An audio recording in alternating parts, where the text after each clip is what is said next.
how to uncover and transform unhealthy mental patterns with this exercise. Welcome to the Understandable Podcast, episode number 6. My name is Robert, and today we talk about a short and simple exercise that you can do to recognize and become aware of unhealthy thought patterns. This is because you can only change the things you're aware of, and the exercise was originally shown to me by the psychologist Bettina Löhr, who was also on the old podcast in episode number 63 to 65.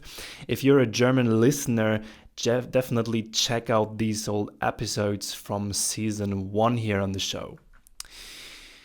I learned the exercise from her at university as a part of a 6-month mental health training course and found it to be great and helpful. The aim of the exercise was to become more conscious in everyday life and prevent stress by becoming aware of your thought patterns. In addition, the exercise was also very helpful for myself in a therapeutical context in order to understand myself better.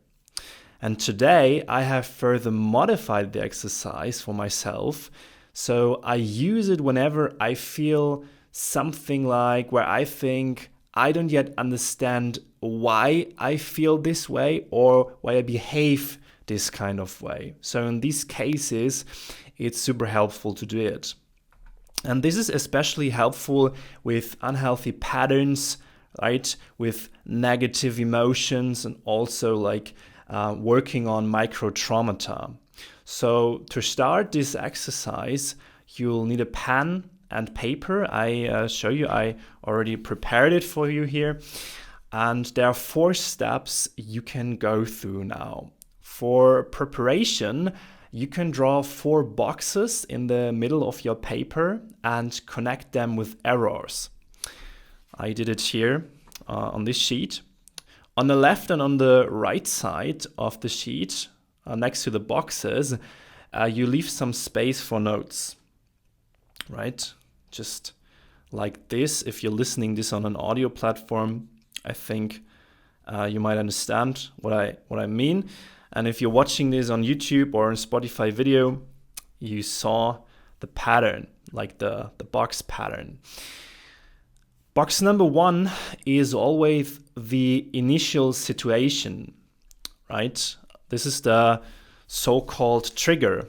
I show you again, right? The trigger, more about that in a second. Underneath, we have box number 2, write that term thoughts into the box. Then we have box number 3, that's the feelings box. And number 4 is the behavior box, right? The action that follows from that thought pattern. Then you have on the left side, you have the old patterns. On the right side, you will note the new pattern, right? So let's go through the exercise using an example. Imagine, and many people have these kinds of patterns. They may be different for you. They come up in difficult situations. But imagine you're with your partner, and for some reason you can't explain, you're always afraid that he or she is going to leave you and cheat on you. So you can't quite explain why this is, but that heavy gut feeling and those warning thoughts won't go away. So it's a good time to do this exercise. So let's start with the trigger. You're now writing down on the left side, right, of the first box of the trigger box.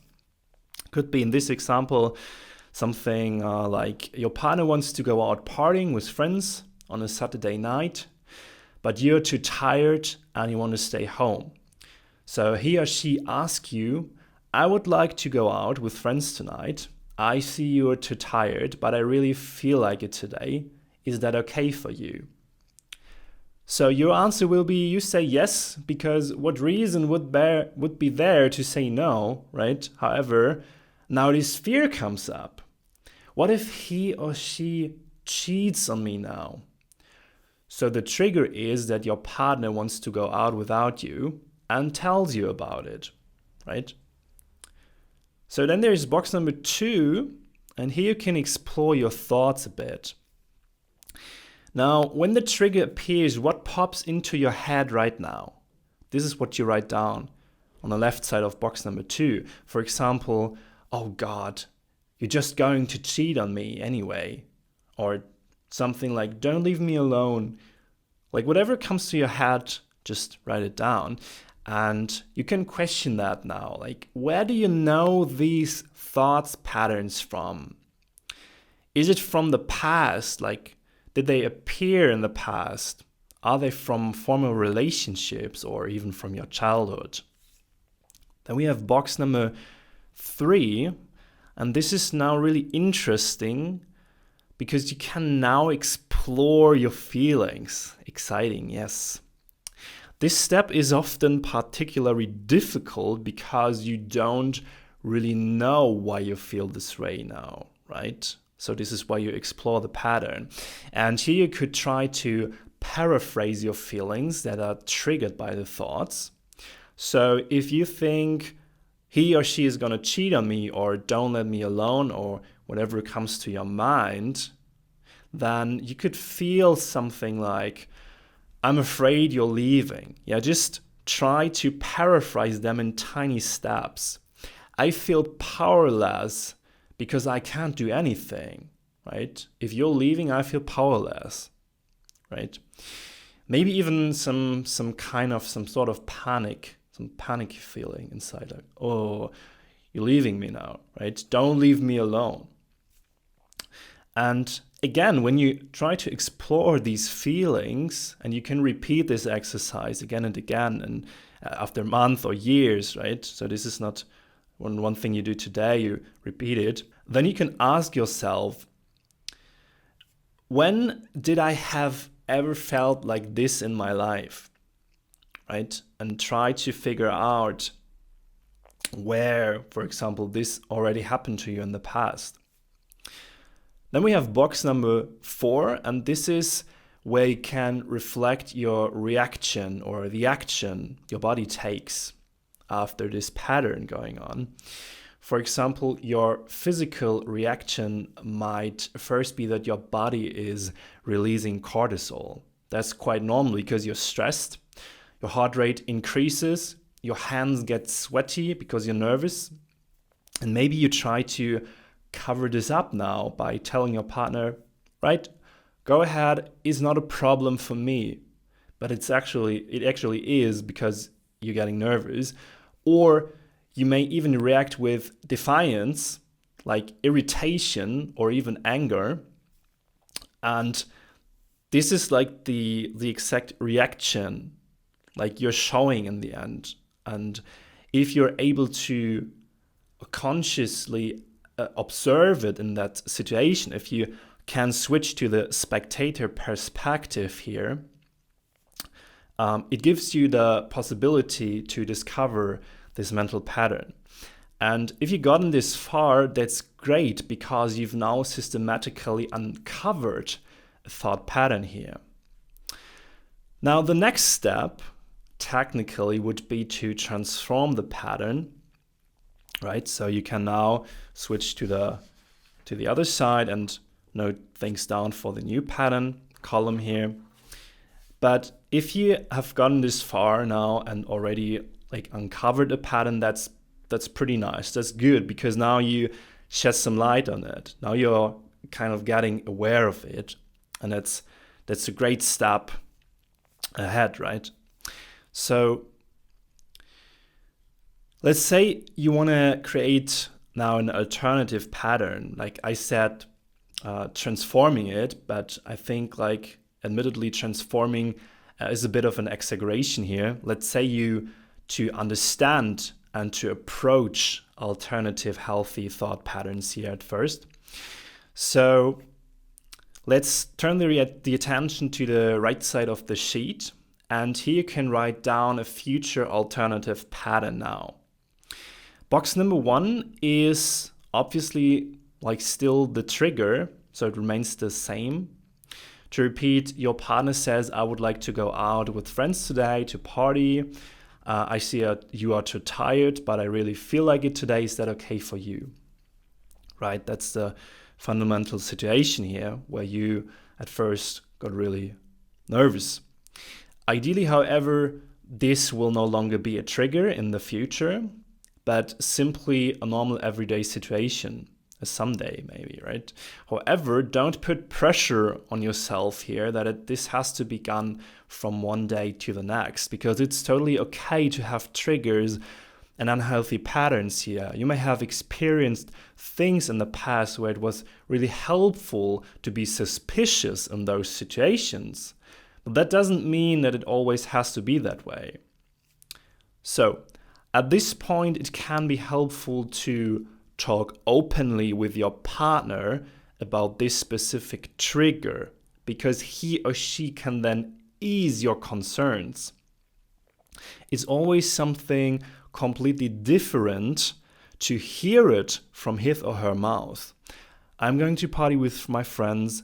Of course, I stay loyal to you. Of course, I'll come back later. That's a completely different thing if you just try to convince yourself in your own head. Hearing that from your partner's mouth really gives you this feeling of security in the ideal case. So box number 2, the thoughts then, he or she is going dancing with good friends. This is not the first time he or she does this. And afterwards, he or she comes back to me. As always, he or she even says so, right? So this could be like the new thought pattern here, if there is no trigger involved anymore, which obviously then leads to box number 3, the feeling. What is very helpful here is to get into the feeling. How does it feel when he or she comes back after partying and then cuddles up in bed with you and gives you a hug? Is it joy? Is it relief? Is it also like even a feeling of closeness involved here, right? When you see the situation from a more secure perspective. And box number 4 is the reaction. So if there is no more cortisol involved, then your body is calm and releases oxytocin and serotonin in the best case instead. You're happy that he or she is having a good time and that he or she will soon cuddle up to you in bed when he or she comes back, right? So with the help of this exercise, you can uncover unhealthy mental patterns, understand yourself better, and if necessary, even transform them in the long term. So, what do you think about this exercise? If it helped you to understand yourself more and made you feel more conscious about your life, definitely let me know in the comments if you discovered some kind of triggers and thought patterns here. Also, feel free to share them with us, with the community here. And if you don't want to miss any new episodes on the topic, definitely subscribe to the podcast on Spotify, Apple Podcasts, or even YouTube. If you want to leave me a message or send some suggested topics or experts you want to hear an interview with, feel free to reach out to me via email to info@understandable-podcast.com or text me on Instagram. You find all the links in the description. See and hear you definitely in the next episode.